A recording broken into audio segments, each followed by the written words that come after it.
Here we have another visit from our friend the Pileated Woodpecker.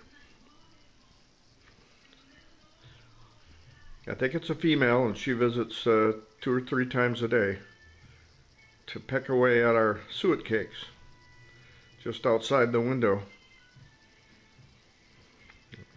of our up north home.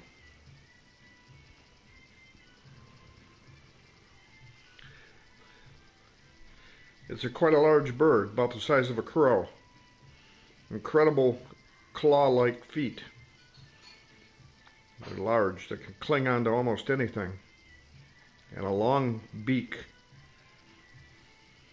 that can rip big holes in dead old trees, which is their normal common method of finding insects to eat. But the suet makes this an easy treat.